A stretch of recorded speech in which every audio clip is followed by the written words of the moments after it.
ये आकाशवाणी है।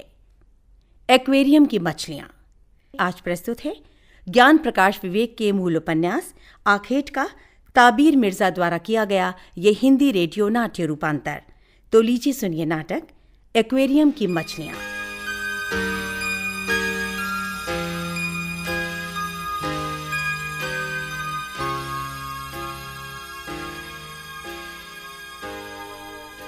पता नहीं पृथ्वी किस धुरी पर टिकी है, लेकिन हमारे पांव कभी न कभी इत्तेफाक की सरजमीन पर जरूर जा पहुंचते हैं। शायद यही वजह है कि जिंदगी में 2 और 2 4 गलत हो जाते हैं। इत्तेफाकात का संसार आंकड़ों को खारिज करते हुए तिलिस्म रचता है। एक तिलिस्म मेरे साथ भी हुआ। पाऊ जी गालिब के एक शेर को बार बार गुनगुनाते रहते थे।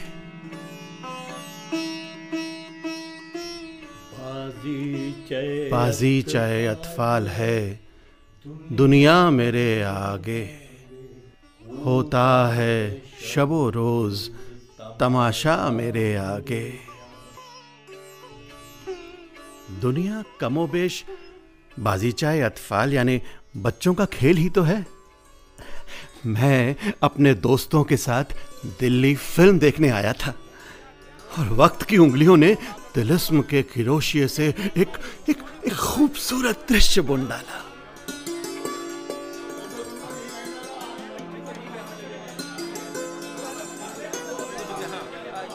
ये लो 5 चवन्नियां और ये रही मेरी पॉकेट मनी की 1 महीने की पूरी बचत। और एक मिनट ये लो, 1.25 रुपए वाली टिकट की लाइन में लग जाओ, तब तक मैं शीशा शॉपिंग करके आता हूँ।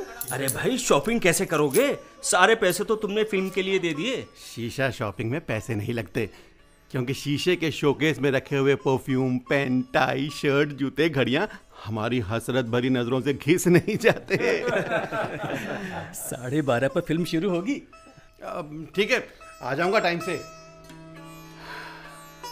और मैं कनॉट प्लेस की तिलिस्मी दुनिया देखता आगे बढ़ गया। थोड़ा आगे जाने पर मैंने एक अधेड़ उम्र के आदमी को देखा जो टाइपराइटर उठाकर हाँफते हुए ऊपर की मंजिल पर ले जा रहा था। सीढ़ियों और फर्श पर और भी कई टाइपराइटर रखे थे। मैंने सीढ़ियों के बीच में उसे रोका। लाइए, अरे थैंक यू। जब सारे टाइपराइटर्स ऊपर पहुंचा दूं तब थैंक यू कहिएगा सर। ठीक है, पर सुनो, ये 10 और हैं। अरे जितने भी हो। पर रुको। अरे भाई, कितने पैसे लोगे? पैसे? हाँ, पैसे कितने लोगे भाई? पहले तय कर ले। पैसे नहीं सर, पैसे नहीं। हम में किसी और बात का समझौता हो चुका है। समझौता? जब मैं सारे टाइपराइटर्स ऊपर पहुंचा दूंगा तो आप सिर्फ कहेंगे थैंक्स। सिर्फ थैंक्स? अरे कमाल है।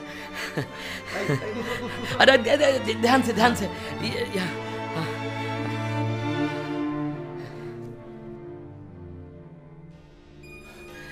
देखिए, सारे आ गए ना? हाँ ठीक है, थैंक यू। यहाँ आओ। जी। इधर बैठो। जी वो जान। कुछ पानी लोगे? जी नहीं थैंक यू। आज संडे है। 2 चपरासियों ने कहा था आएंगे, नहीं आए। अच्छा। मैं हार्ट पेशेंट हूँ। बरखुरदार, तुम्हारा शुक्रिया अदा करता हूँ। कोई बात नहीं सर। मैं अब चलूँ? वो वहाँ मेरे दोस्त ना। लिसन, एजुकेशन क्या है तुम्हारी? जी कल ही BA पास किया है। ओह, कॉन्ग्रेचुलेशंस। Thank you sir. मैं चलूँगा। वो मेरे दूसरे दोस्त। लिसन, जी इधर आओ। जी। जब भी किसी से बात करो तो पूरे एतमाद से आंखों में आंखें डालकर बात करो, समझे? जी। टाइप करना आता है? टाइप?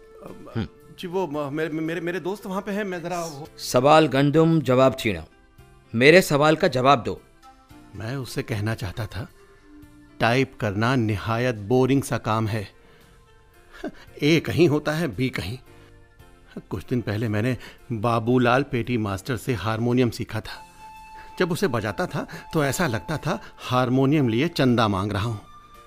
हारमोनियम की आवाज़ मुझे गरीबी की आवाज़ लगती थी और टाइप सिखाने वाले ने याद कराया था, the quick brown fox jumps over the lazy dog. लगता था पता नहीं क्या। हाँ जी। कल इस ऑफिस में कुछ लड़कों का टाइप टेस्ट है, तुम भी आ जाना 11 बजे जी। और हाँ, मेरा नाम KD खत्री है, केदार दास खत्री, ठीक? जी जी। नमस्ते सर। हाँ, भूलना नहीं, कल 11 बजे।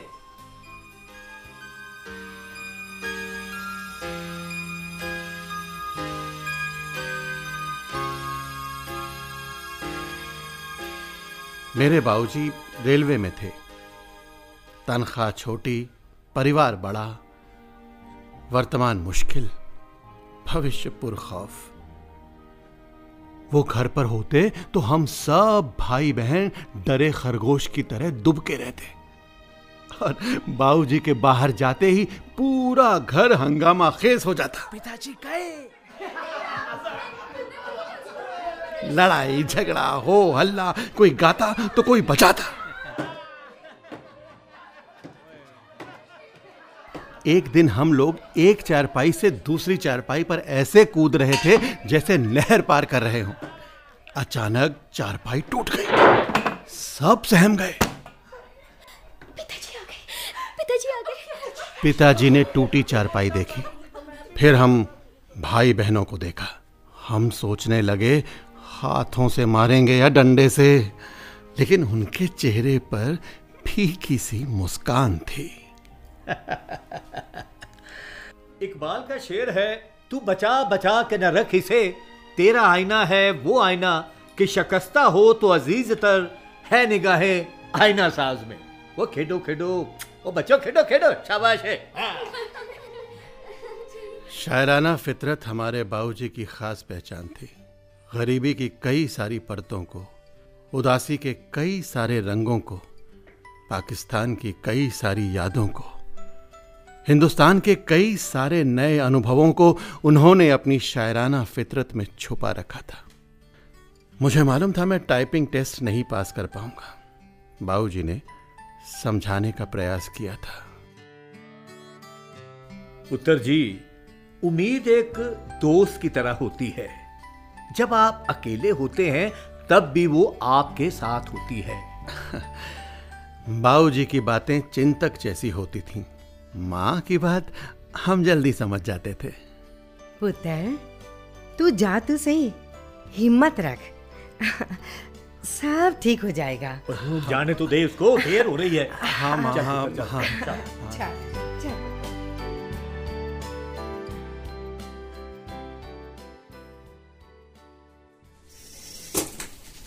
सर, चाय। वहाँ रख दो। जी सर। मालूम है टाइपिंग स्पीड कितनी थी तुम्हारी? जी पता नहीं। -20।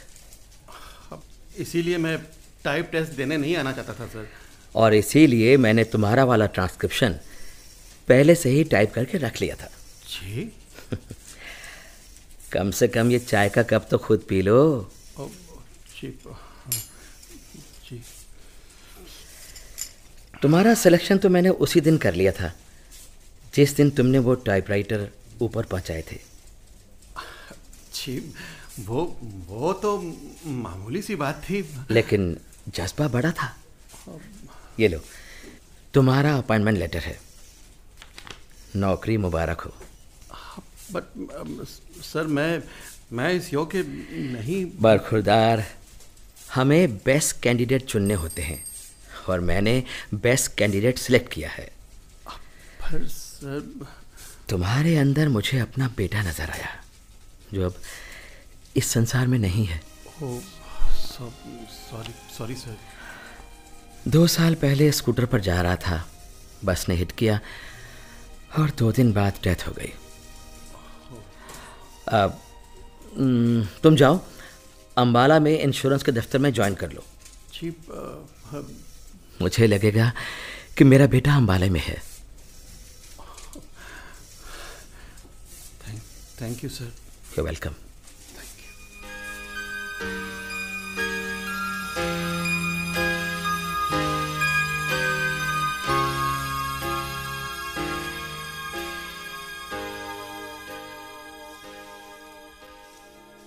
हमारी माँ एक पुल की तरह थी।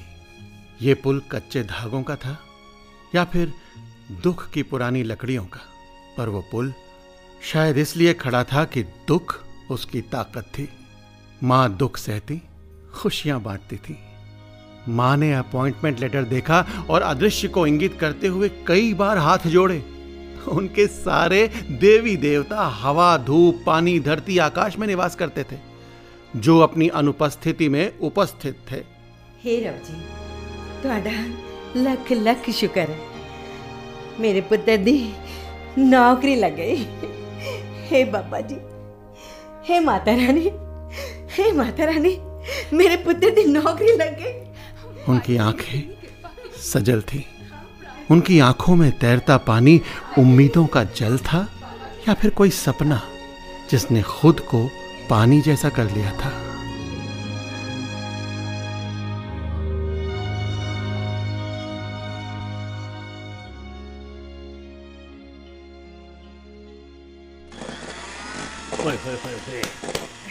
सूटकेस पर जंग लग गया है, बैग को चूहों ने काट दिया है, इसलिए बैग की मोची से तरपाई करवाओ, फिर सूटकेस पर रंग रोगन करना। पुरानी चीजों से हमारा रिश्ता जितना कम होता जाता है, गर्द का उतना ही ज्यादा बढ़ता जाता है।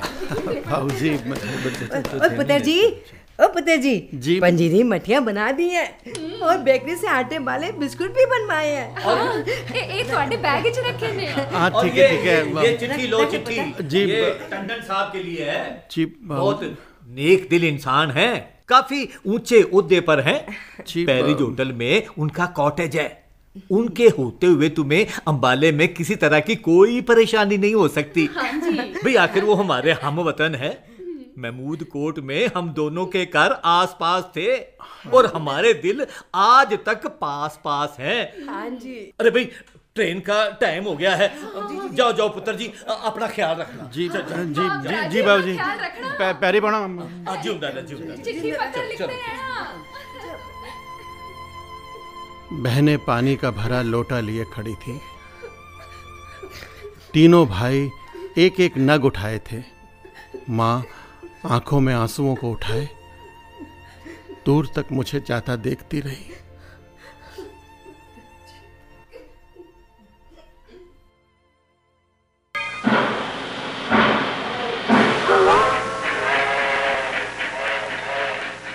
ट्रेन में बैठकर मैंने बाबूजी का खत देखा। खत उर्दू में था, मैं पढ़ तो नहीं पाया, पर बाबूजी ने क्या लिखा होगा मुझे मालूम था। उन्होंने जरूर लिखा होगा, साहबजादे को भेज रहा हूँ, तुम्हारे होते मुझे ज्यादा फिक्र नहीं है, अपनी खैरियत का मुझे लिखना और बाल बच्चे कैसे हैं। उन्होंने जरूर आखिर में अपना पसंदीदा शेर भी लिखा होगा। नामा बर ये तो बता, कैसे होते हैं वो खत जिनके जवाब आते हैं।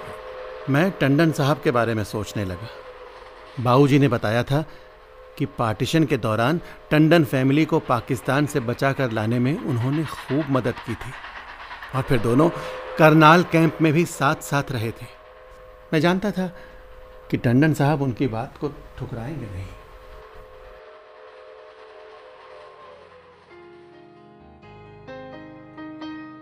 रात हो चुकी थी। मैं पैरिस होटल के कंपाउंड में टंडन साहब के कॉटेज के बाहर खड़ा था। मैंने सोचा था जैसे ही मैं कहूँगा मैं चेतन हूँ, वो लोग उठ खड़े होंगे, मुझे बिठाएंगे, पूछेंगे प्रियव्रत जी कैसे हैं। लेकिन यहाँ ऐसा कुछ नहीं हुआ था। भैया जरा देखना तो कौन है।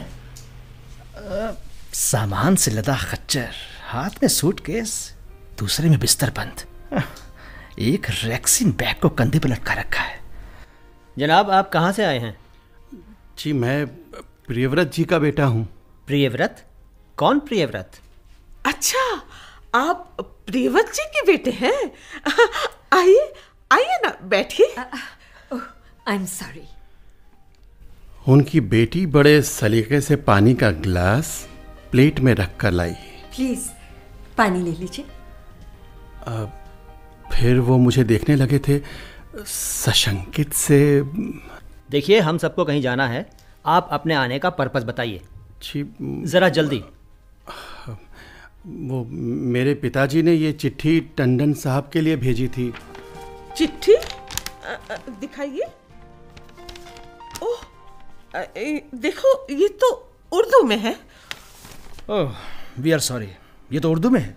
हाँ, ये तो उर्दू में है। लेकिन टंडन साहब तो घर पे नहीं है, वो तो आउट ऑफ स्टेशन है। और हम आपको जानते नहीं। जी, ये खत तो उर्दू में है। मेरे पिताजी हिंदी नहीं जानते। हम उर्दू नहीं जानते। उर्दू के अलावा हम आपको भी नहीं जानते। कोई बात नहीं, मैंने आपको तकलीफ दी, माफी चाहता हूँ।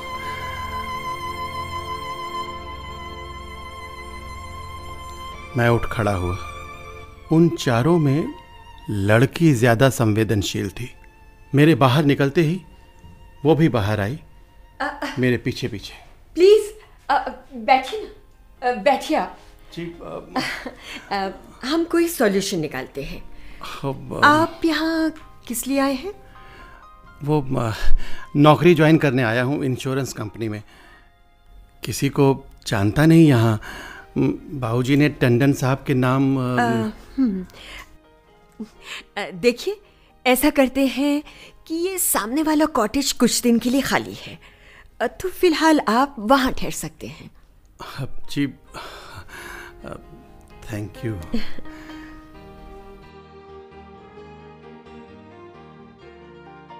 रामू, एक प्याला चाय तो लाओ। जी मैम साहब। वो लड़की उस घर की संवेदना थी। वो सोचती थी, निर्णय लेती थी। उसने नौकर से एक कप चाय भी भिजवा दी थी। जी, ये आपकी चाय। हाँ हाँ हाँ, धन्यवाद। जाओ जाओ। जी।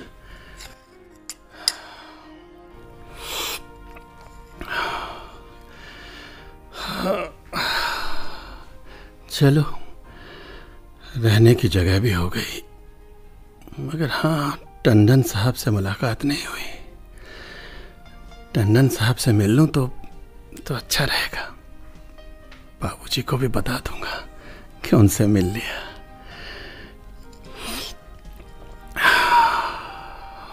सोता हूं अब, कल इंश्योरेंस दफ्तर जाना है।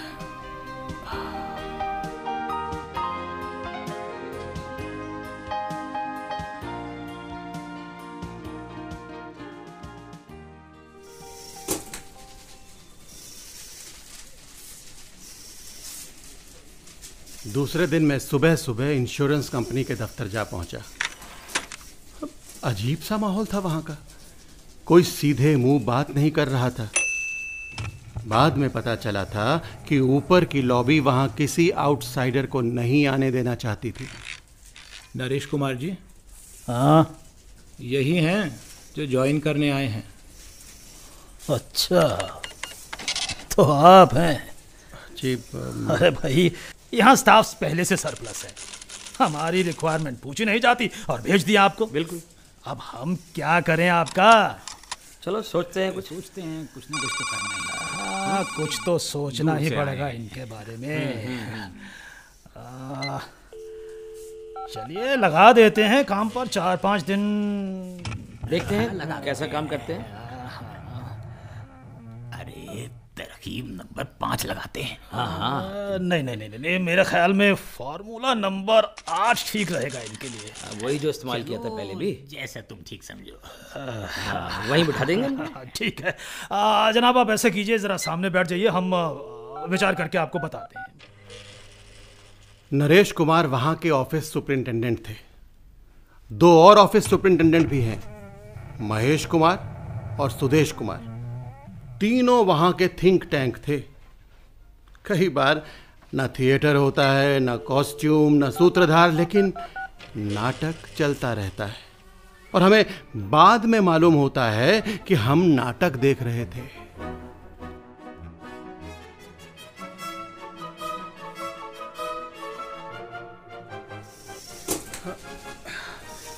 यहाँ पे बैठ जाते हैं, कुर्सी लेकर। ए भाई, इधर कहाँ हैं? उठो। अरे उठो। अरे जी जी, मतलब यार इस कुर्सी को तो मैं बहुत देर से ढूंढ रहा था। भाई तू उधर जाकर बैठ, जा उधर बैठ। कुर्सी ढूंढ रहे थे, ठीक है भैया, हम यहाँ बैठ जाते हैं। अरे अरे ओ भैया जी, सुन, यहाँ तो मेरे को फैसिस्ट मशीन रखनी है। हैं? ये स्टूल खाली कर। स्टूल? अरे खाली करना। जी जी जी। हाँ, कोई दूसरा जुगाड़ देख ले, चल हट। दीनानाथ, तेरी फैसिस्ट मशीन आदमी से ज्यादा इंपॉर्टेंट है क्या? अरे यार कुछ तो शर्म करो, कुछ तो शर्म करो। हाँ, ये तमाशा बहुत देर से देख रहा हूं मैं। शर्म आने चाहिए तुम लोगों को। किसी नए आदमी से ऐसा सलूक करते हैं क्या? स्टॉप दिस रैगिंग यार, stop this ragging. Rajat, this is none of your business. Shut up, shut up, mind your word. मुझे मत सिखाओ मुझे क्या करना, समझे? बदतमीज कहेंगे। हेलो, मेरा नाम रजत है। मेरा नाम चेतन है। अच्छा चेतन, रजत चेतन। अब दोनों नाम मिलाकर देखें तो लगता है हम फिल्मी संगीतकार हैं। रजत चेतन, जैसे Shankar Jaikishan. Welcome. Thank you, thank you very much.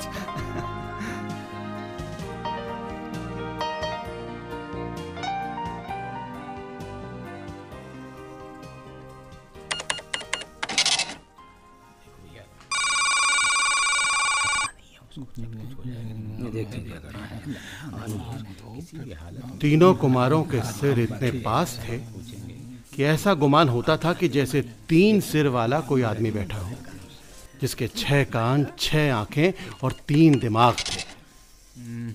Mister Chetan ji, surplus staff के बावजूद हम आपको रख लेंगे, लेकिन एक कंडीशन होगी। जी, हम आपका इंटरव्यू लेंगे।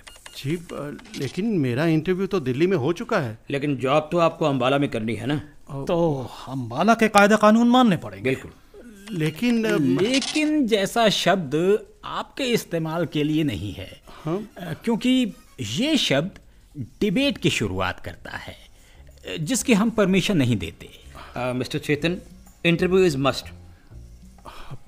मैं तैयार हूँ। ठीक है, फिर कल आइएगा आप 10 बजे।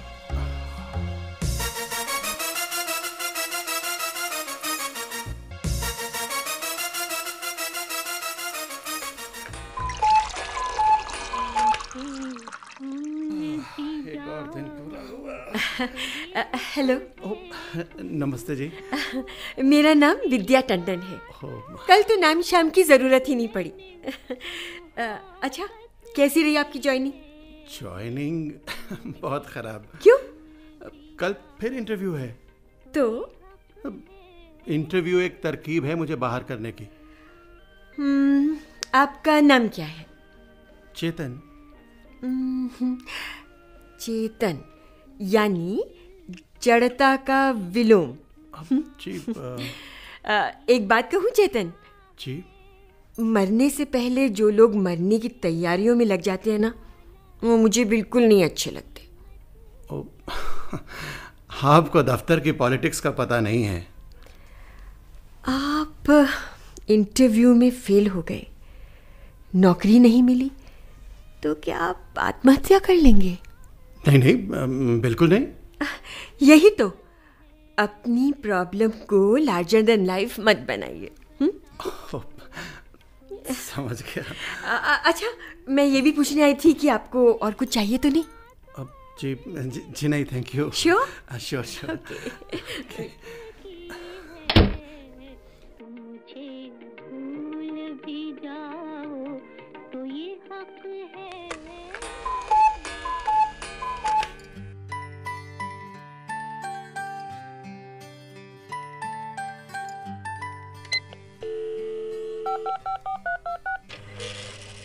Cumin sir. ओह, आ गया। आइए आइए। ये फाइल सर, फाइल। बैठिए। जी। कहिए, रात कैसी गुजरी? नींद अच्छे से आई या इंटरव्यू की टेंशन रही? नहीं, सो गया था। तैयार हैं आप इंटरव्यू के लिए? जी सर। वेल यंग मैन, ये बताइए कि शर्ट में कितने बटन होते हैं? कमीज में 7 बटन होते हैं। मेरी शर्ट में तो 9 बटन हैं। बाजू के 2 बटन जोड़ लें तो 9 होते हैं। Good good.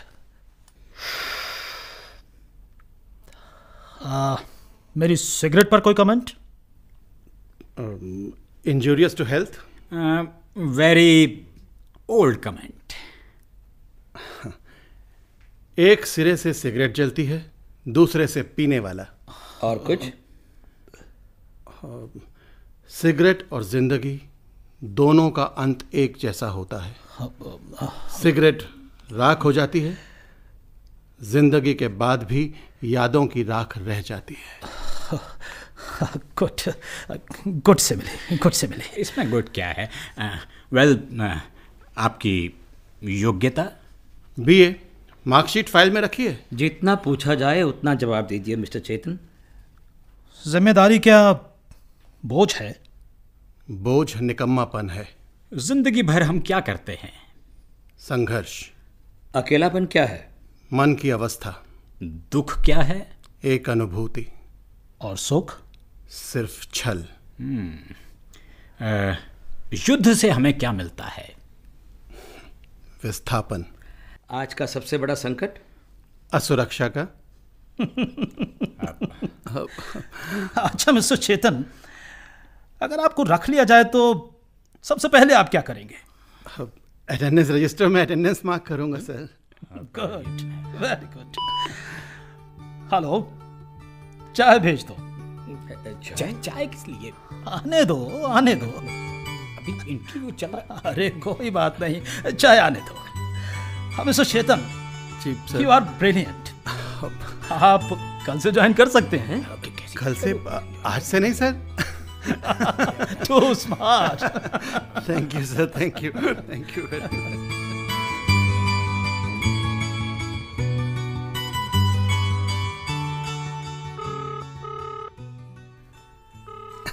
चेतन, अरे बधाई हो। Thank you Rajat, thank you. Thirty 3 यानी ये नरेश कुमार, सुदेश कुमार और महेश कुमार। अच्छा तुम्हें पता है ये तीनों तुम्हें नहीं लेना चाहते थे। अब लग तो इसलिए हमने मिस्टर लाल से मिलकर प्रेम सिंह की एंट्री करा दी। मुझे भी लग रहा था कि इंटरव्यू में कोई अपना बैठा है। रजत, तुम ना होते तो मैं अपना सामान बांध रहा होता। अरे नहीं ऐसी बात नहीं। कोई बात नहीं। चलो कल मिलते हैं। हाँ श्योर। ठीक। अच्छा हाँ सुनो, टाइम से आ जाना वरना इनको बदतमीजी करने का मौका मिल जाएगा। नहीं पक्का मौका नहीं दूंगा। ठीक है।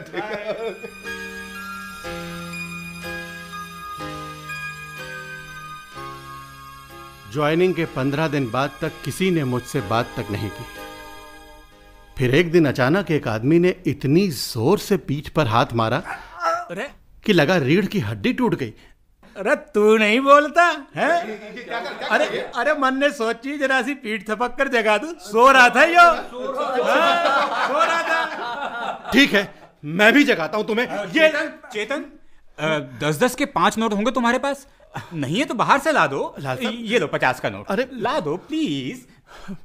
चेतन, तुम्हें उकसाया जा रहा है। तुम हाथ उठाओगे वो रिटर्न शिकायत करेगा, तुम्हें निकाल देंगे प्रोबेशन से।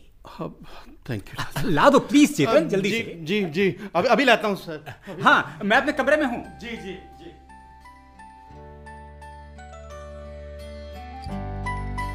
बहुत दिनों तक मुझे कोई काम नहीं दिया गया।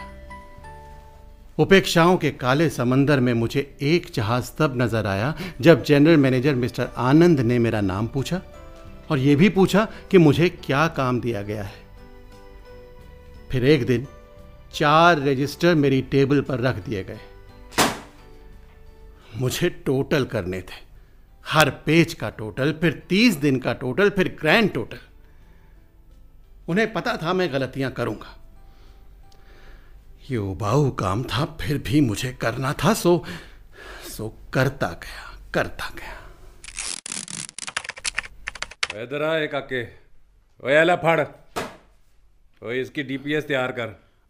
जी कैसे करते हैं ये भी तो बताइए। लो कर लो गल, उन इसको ये भी बताना पड़ेगा है। ओए तुझे डीपीएस तक नहीं आता? आता तो क्यों पूछता भला? ओए पहले पॉलिसी नंबर लिख, कवर नोट नंबर लिख, प्रीमियम और फिर प्रीमियम का टोटल, बस। और क्या? और तूने कौन सा घोड़ी चढ़ना है?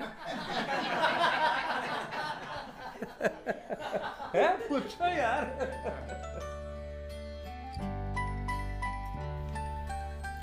यंग मैन, मेरा टाइपराइटर का रोलर काम नहीं कर रहा है। आप वाला उधार ले लूं थोड़ी देर के लिए? जी। सुनो, कवर नोट नंबर नहीं, पॉलिसी नंबरों को सीरियल के साथ लिखो, समझ गए? रफ कागज पर लिखते जाओ, फिर टोटल करना। थोड़ी देर बाद मैं टाइपराइटर रखने के बहाने आऊंगा तो चेक कर लूंगा, तब तक तुम रफ करो। जी, thank you sir, thank you.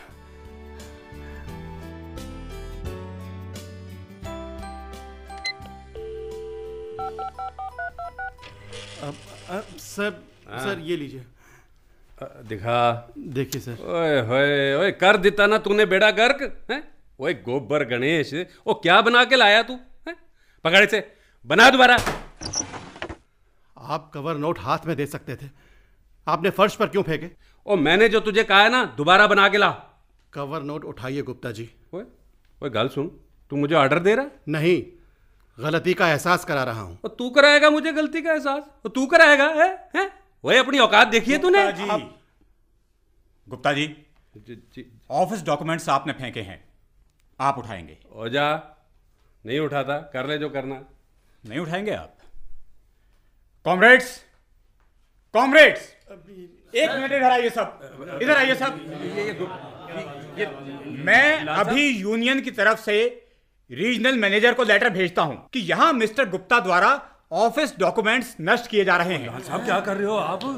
Mister Gupta, हमारी लड़ाई व्यक्ति विशेष से नहीं, अन्याय और अराजकता से है।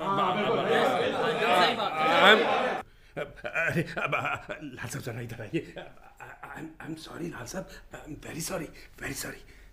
मिस्टर गुप्ता, आपको न्यू कमर्स को अपमानित नहीं करना चाहिए। चेतन। Yes sir. भूल जाना इस खराब सीन को। मिस्टर चेतन, प्लीज जरा इधर आइए। जी। देखो प्लीज डोंट माइंड, कुछ खराब काम मुझे मजबूरी में करने पड़ते हैं। I am very sorry dear, very sorry. कोई बात नहीं, सॉरी राइट। ठीक है।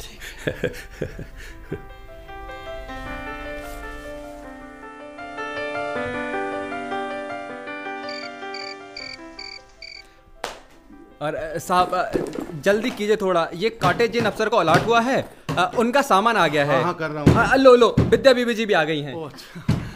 चेतन, सो सॉरी, हमें पता ही नहीं था ये लोग इतनी जल्दी आ जाएंगे। चलिए, मैं आपकी परेशानी समझ रही हूँ, आप अपना सामान अभी हमारे घर रख लीजिए। चलिए ना, मैं भी आपकी मदद करती हूँ। Thank you, so sweet of you. जल्दी संभाल के लाओ इसको। ये उठा।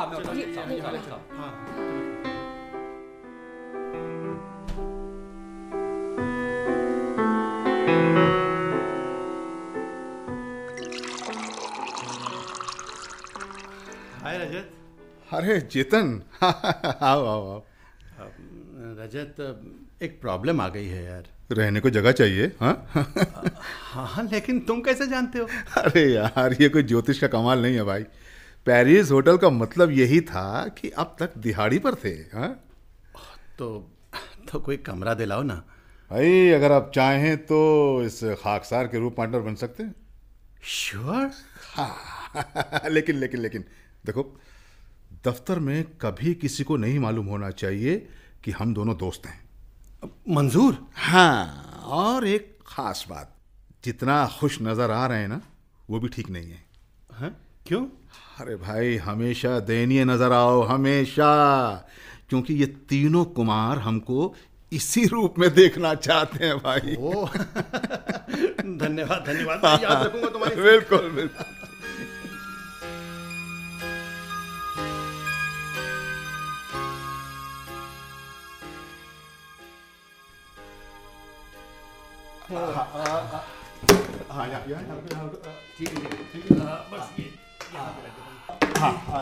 यहाँ कोने में रख देता हूँ। Thank you very much. कमरा अच्छा है ना? हाँ, खुला है, हवादार और डिसेंट भी। लेकिन एक दिक्कत है। वो पानी नीचे से लाना पड़ेगा भाई, वो सड़क के पास जो पब्लिक नल है वहां से। वहां से? हाँ, अब मैं ला दिया करूंगा। नहीं नहीं नहीं नहीं, वो बात नहीं है, इतना नाजुक भी नहीं हूं मैं। भाई चेतन, देखो हमारी इंश्योरेंस कंपनी में तुमने 22 दिन निकाल दिए, ये तुम्हारे मजबूत होने का सबूत है। सच में। मुझे लग रहा है रजत, तुम्हारे जैसे दोस्त की मुझे ज़रूरत थी। और मुझे तुम्हारे जैसे पार्टनर की। अब एक ज़रूरी काम करते हैं, एक ज़रूरी नियमावली बना लेते हैं। नियमावली? हाँ भाई, देखो दोनों मिलकर बनाएंगे। हाँ, समझ रहे हो मेरी बात? हाँ। देखो ये एक ऐसी नियमावली होगी जिसमें हम दोनों अपनी अपनी बातें बयान करेंगे, जिसमें थोड़ा डिसिप्लिन होगा, थोड़ा खलिंडरापन होगा, थोड़ी शरारत, थोड़ा गुस्सा, पर ज़्यादा प्यार। हम दोनों के मन की बातें हम लिखकर उस कागज को वो उधर दीवार पर चिपका देंगे। हाँ, मैं कुछ समझा नहीं। देखो चेतन, मुझे मालूम है तुम क्या सोच रहे हो, रिश्ते कॉन्ट्रैक्ट के जरिए चल रहे हैं। नहीं भाई, ऐसा नहीं है। अरे रिश्ते कॉन्ट्रैक्ट के जरिए नहीं चलते हैं मेरे यार, because life is not a contract carriage. इसके बावजूद कुछ बातें लिख लेते हैं, नहीं भाई, ताकि याद रहे। अब देखो यार, ये कोरी दीवार अच्छी नहीं लगती है। एक काम करते हैं, इस इबारत को चश्मा कर देंगे तो बोलती नजर आएगी। हाँ चेतन, क्या सोचने लगे भाई? नहीं, सोच रहा हूँ क्या नियम बनाने जा रहे हो। हाँ, मैं बताता हूँ। देखो,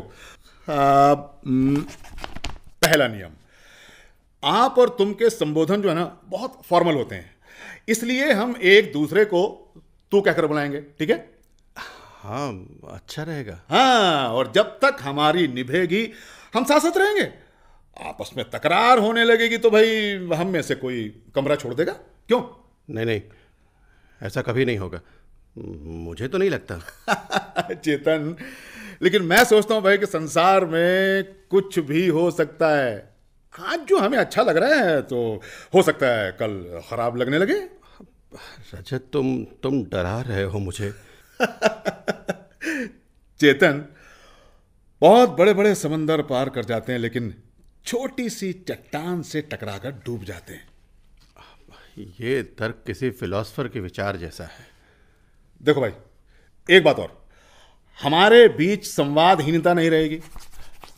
देखो, हम रोज एक दूसरे से कुछ ना कुछ बोलेंगे, कोई नई खिड़की खोलेंगे। नई खिड़की? कमाल है रजत, ये मैंने अब तक क्यों नहीं सोचा था कि हर लड़ाई संवादहीनता से शुरू होती है। हाँ, इसीलिए हम कुछ ना कुछ एक दूसरे से जरूर बोलेंगे। क्यों? अब कुछ ना कुछ क्यों? हम एक दूसरे से बहुत बहुत ज्यादा बोलेंगे। अरे मैंने इसीलिए तो तुम्हें पार्टनर बनाया यार, कि हम ज्यादा बोलें। लेकिन देखो, कई बार हमारी ऐसी मनोदशा होती है कि हमें कुछ भी अच्छा नहीं लगता है, यहां तक कि प्यारा दोस्त तक अच्छा नहीं लगता है। तो भाई हम ऐसी हालत में भी एक दूसरे से बोलेंगे, अवश्य बोलेंगे। रजत, तुम तो लगता है काफी कुछ मनोविज्ञान भी जानते हो। बिल्कुल ठीक, हम हर हाल में एक दूसरे से बोलेंगे। हाँ, जरूर बोलेंगे। हाँ बिल्कुल। और एक बात, हम एक दूसरे की अभिरुचियों का आदर करेंगे। मान लो तुम किताब पढ़ रहे हो और मैं ट्रांजिस्टर सुन रहा हूं, तो या तुम किताब बंद कर दोगे या मैं ट्रांजिस्टर बंद कर दूंगा। अब फैसला कौन करेगा? देखो यार, ये आपस की अंडरस्टैंडिंग पैदा करेंगे तभी कुछ बनेगा।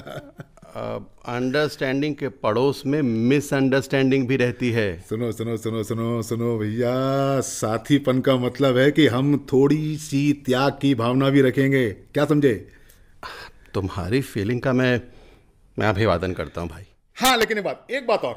हाँ? भाई कभी कभी जमकर बेवकूफियां करेंगे। क्यों?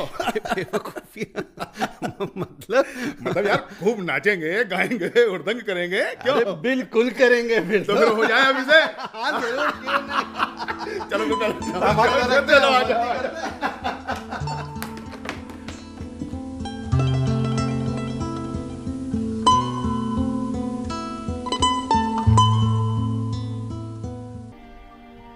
रजत अकेला था, बिल्कुल अकेला। न मां, न बाप, न भाई, न बहन।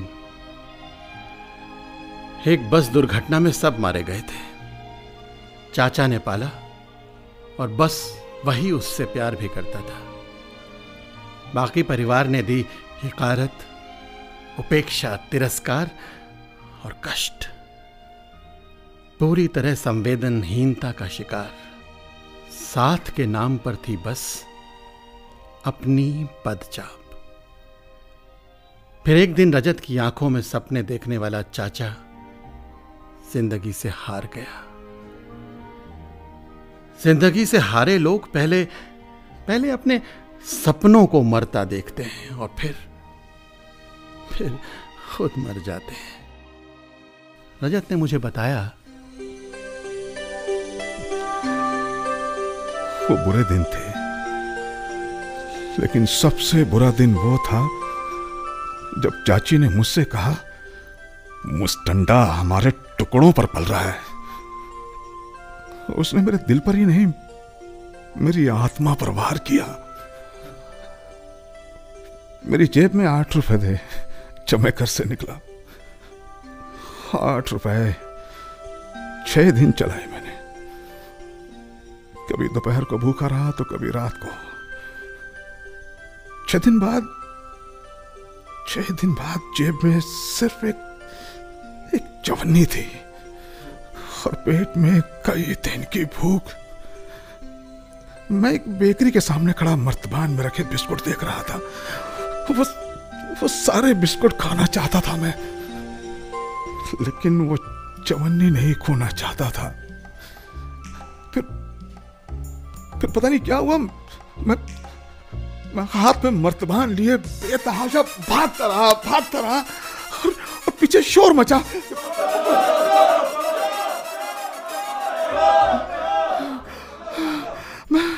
मैं भागता रहा।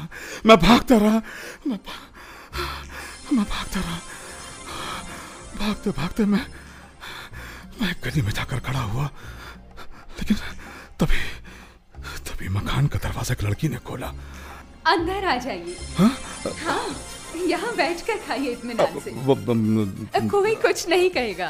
वो बेकरी मेरे पापा की ही है। क्या? अरे सुनिए, कहाँ जा रहे हैं? मर्तबान छोड़कर चला गया। मर्तबान वहीं रखकर मैं चला आया।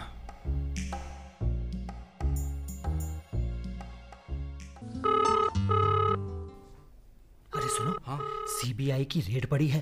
रेड सीबीआई की? हाँ, अब आएगा मजा। अरे क्या खाक मजा आएगा। सारे के सारे बड़े लोग तो जरूरी काम से बाहर गए। सारे जरूरी लोग जरूरी काम से जा चुके थे। गैर जरूरी लोग, जिनमें स्टेनो, टाइपिस्ट और दफ्तरी वगैरह थे, वो मौजूद थे।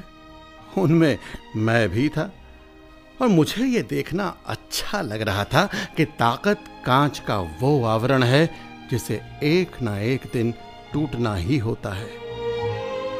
इस दफ्तर की आला कमान के कमान से छूटे तीर कहीं गिरे पड़े होंगे आज। सीबीआई ऑफिसर्स कागजात लेकर जा रहे थे, यानी दफ्तर की थोड़ी सी कीचड़ वो ले गए थे। हाँ, कीचड़ से लथपथ दफ्तर के अधिकारी वो नहीं ले जा सके थे।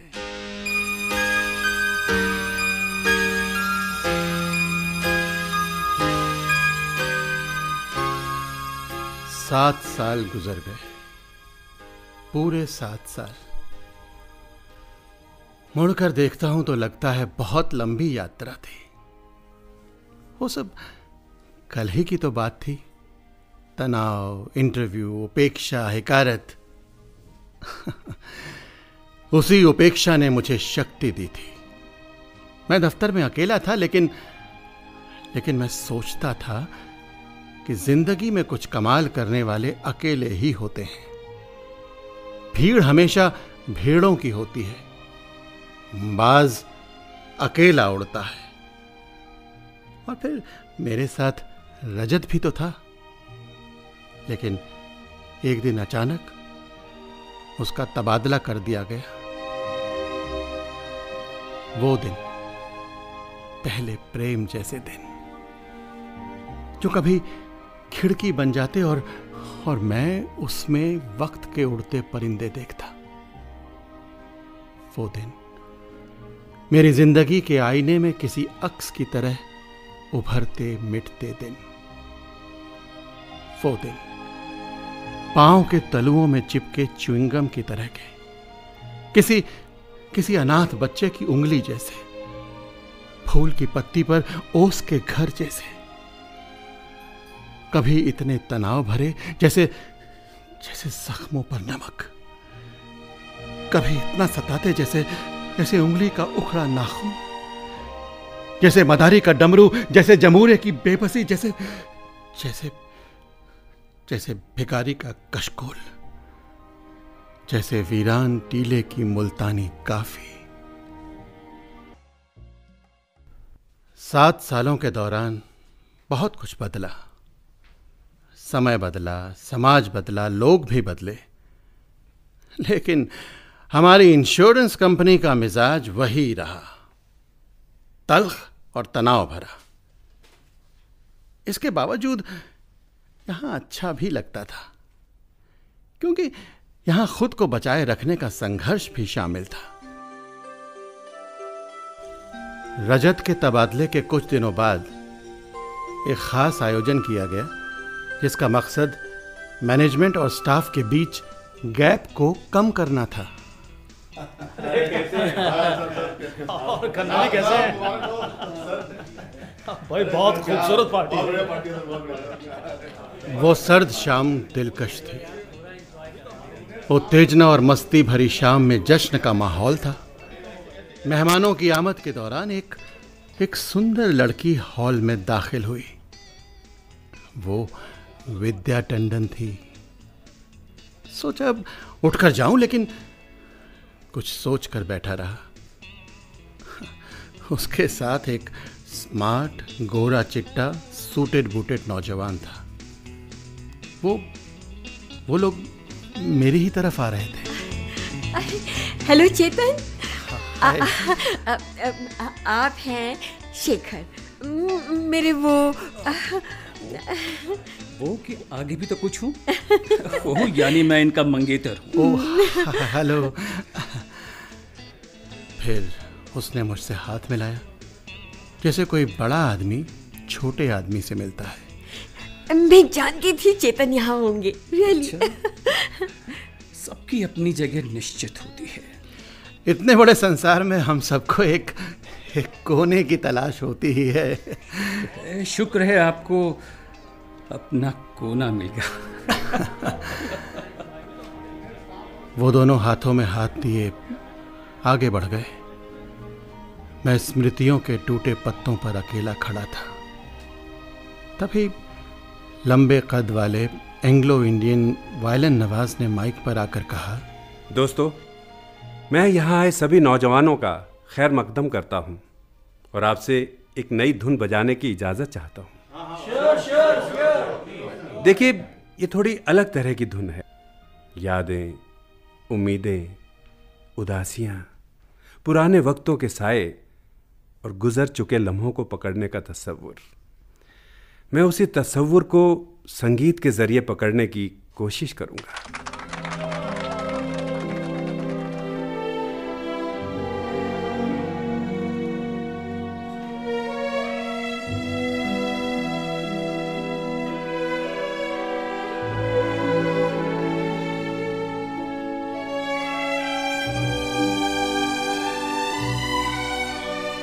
खचाखच भरे हॉल में सन्नाटा था।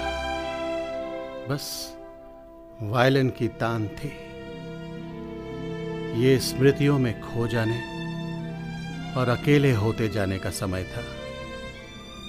विदाइयों के जलते चरागों को नदी के हाथ पर रखकर रुखसत करने का वक्त था।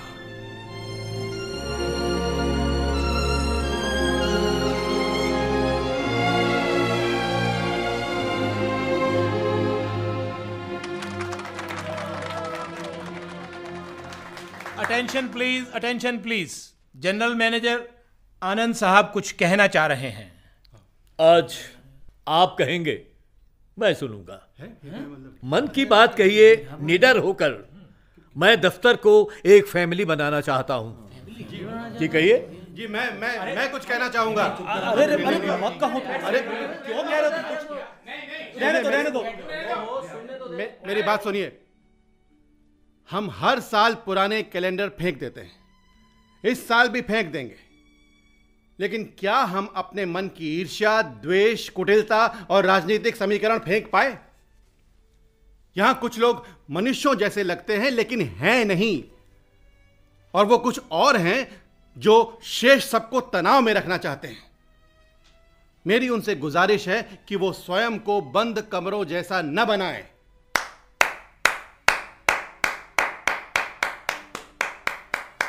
कभी महसूस किया है कितना कम वक्त बचा है हमारे पास? बहुत छोटी सी जिंदगी लेकर आए हैं हम। इसमें प्रेम, दोस्ती और सद्भावना के लिए कितना कम समय है, और हम हैं कि सारा समय नफरत करने में जाया कर रहे हैं। एग्जैक्टली, बिल्कुल ठीक कह रहे हैं।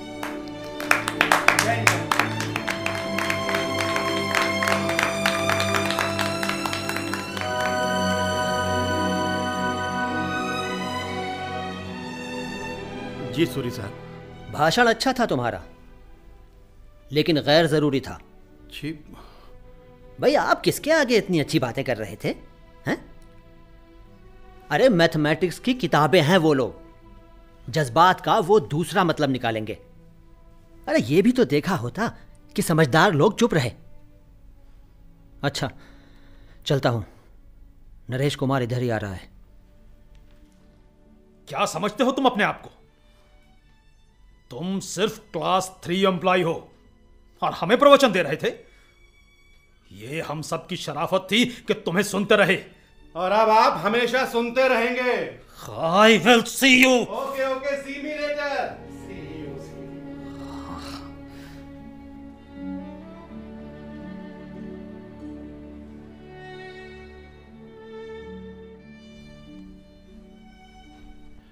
सद्भावना पार्टी के कुछ दिनों बाद एक दिन रीजनल मैनेजर आनंद साहब अपने ऑफिस से हॉल में आए और स्टूल पर बैठे रत्ती राम से हाथ मिलाया।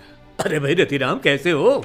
सरकार, सर। अरे बैठो बैठो, हाथ मिलाओ हाथ। रत्ती राम की आंखें सजल हो गईं। उसने साहब के पांव छू लिए। फिर उन्होंने रिकॉर्ड क्लर्क गोविंद राम से हाथ मिलाया, फिर सफाई वाले मुंशी राम से। स्टाफ के लोग हैरान थे। आज का दिन दोस्ती का दिन है। हम सब दोस्त हैं। दिलेराम, तुम इस दफ्तर के सबसे पुराने कर्मचारी हो, बैकबोन हो, हमारी बैकबोन। तुमसे हाथ मिलाकर मैं कुछ हासिल कर रहा हूं। साहब ये क्या कर रहे हैं? नरेश कुमार, एक छोटी सी पार्टी का बंदोबस्त करो। जी सर। अरे देखिए, आप लोग बैठिए बैठिए। मैं बिल्कुल तुम्हारे जैसा हूं। तुम्हारे पास एक टेबल की जिम्मेदारी है, मेरी जिम्मेदारियां थोड़ी ज्यादा हैं। हम सब गलतियां भी करते हैं। मैंने कुछ ऐसा किया हो जो आपको बुरा लगा हो तो मैं उसके लिए सॉरी फील करता हूं। नहीं सर, ऐसी कोई बात नहीं है। अगर मैं तीनों कुमारों यानी नरेश कुमार, महेश कुमार और सुदेश कुमार पर यकीन करता हूं तो सिर्फ इसलिए कि ये मुझ पर ब्लाइंड फेथ करते हैं। They are loyal to company and loyal to me. आप सब भी मुझ पर फेथ करते होंगे? बिल्कुल करते हैं सर। लेकिन ब्लाइंड फेथ कुछ और होता है दोस्तों। अगर मैं इन तीनों से कहूं कि रेजिग्नेशन लिख कर दे दो तो ये एक मिनट भी नहीं सोचेंगे। क्यों कुमारो, दे रहे हो रेजिग्नेशन? जी अभी लीजिए। जी सर, ये लीजिए, ये लीजिए सर, ये मेरा रेजिग्नेशन। और ये मेरा रेजिग्नेशन सर। ये मेरा है सर। तीनों कुमार उठे और उन्होंने रेजिग्नेशन लिखकर दे दिए। हॉल में सन्नाटा था, जिसमें सनसनी से ज्यादा रहस्य था। देखा आप लोगों ने, लॉयल्टी इसे कहते हैं। इन्हें यकीन है मेरे हाथों इनका बुरा नहीं होगा। अगर त्याग पत्र से ही लॉयल्टी का पता चलता है तो हम भी दे सकते हैं त्याग पत्र। हाँ सर, हम भी दे सकते हैं। हम भी दे सकते हैं सर। हम भी दे सकते हैं सर। हम भी दे सकते हैं। सब ने ड्रॉअर से पेपर निकाले और एक जैसी भाषा में त्यागपत्र लिख दिए। उस वक्त त्यागपत्र देना शान की बात थी, सब हीरो। दूसरे दिन जब लाल साहब छुट्टी के बाद आए तो उन्होंने सिर पकड़ लिया। उफ, ये क्या किया आपने? उनकी बातों में आ गए। अब आप सब इस कंपनी में उनकी दया पर हैं। आपकी नौकरी वेंटिलेटर पर है। व्यवस्था जब चाहेगी वेंटिलेटर हटा देगी और बस। ये क्या हो गया? अब आप लोगों के रेजिग्नेशन कैसे वापस आएंगे? लाल साहब को मैंने इतना परेशान, इतना उदास कभी नहीं देखा था। उन्हें हमारी डूबती नैया बचाने का रास्ता नजर नहीं आ रहा था।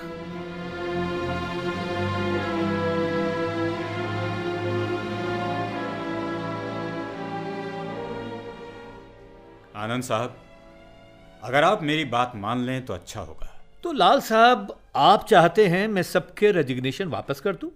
आप जो खेल खेल रहे हैं वो बहुत घिनौना है। अगर ये खेल है तो मेरी तारीफ करो कि मैंने किस सफाई से इसे खेला।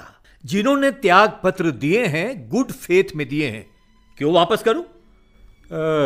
सर, एक फायर क्लेम की फाइल थी 82/10/72 पॉलिसी नंबर 5227399133 गोदाम में रखी 3000 कॉटन बेल्स की इंश्योरेंस की गई थी।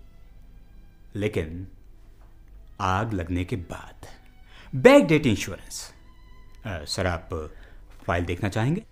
ये फाइल आपके पास कहां से आई? दीजिए इधर।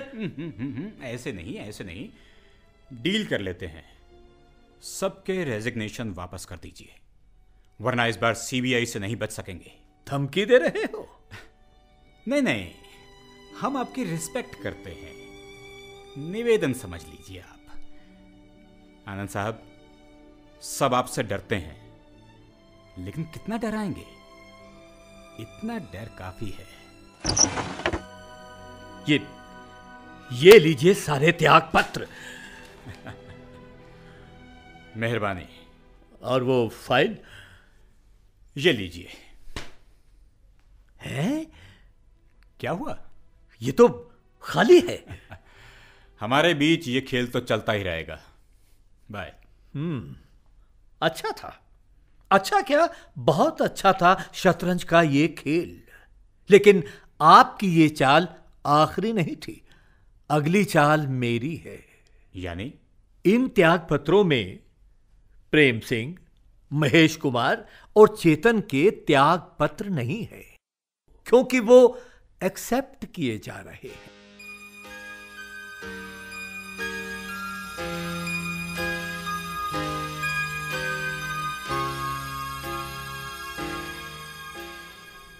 शिखर पुरुष मिस्टर आनंद किसी ऋषि जैसे लग रहे थे उस वक्त, मंद मंद मुस्कुराते हुए, जैसे आखेट के बाद शिकारी मुस्कुराता है।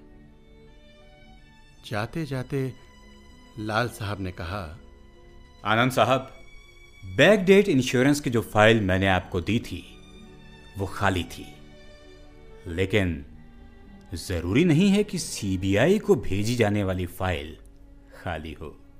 क्या? शिखर ऋषि मिस्टर आनंद ने इरादा बदलते हुए छोटी पनिशमेंट यानी मेरे दिल्ली ट्रांसफर का फैसला किया। और हां, मैं ये बताना तो भूल ही गया कि पिताजी को मैंने ये कभी भी नहीं बताया कि उनके पुराने एहसानमंद यानी टंडन साहब मुझे एक बार भी नहीं मिले। पिताजी को क्या बताता कि टंडन साहब का ओहदा और रुतबा इतना बड़ा और ऊंचा हो गया था, जहां नीचे वालों और पीछे वालों से कोई टच, कोई संबंध शेष नहीं रह जाता। ना ही पिताजी को कभी उस खत का जवाब मिल सका जिसमें उन्होंने वो शेर लिखा था, ये बता नाम अबर कैसे होते हैं वो खत जिनके जवाब आते हैं।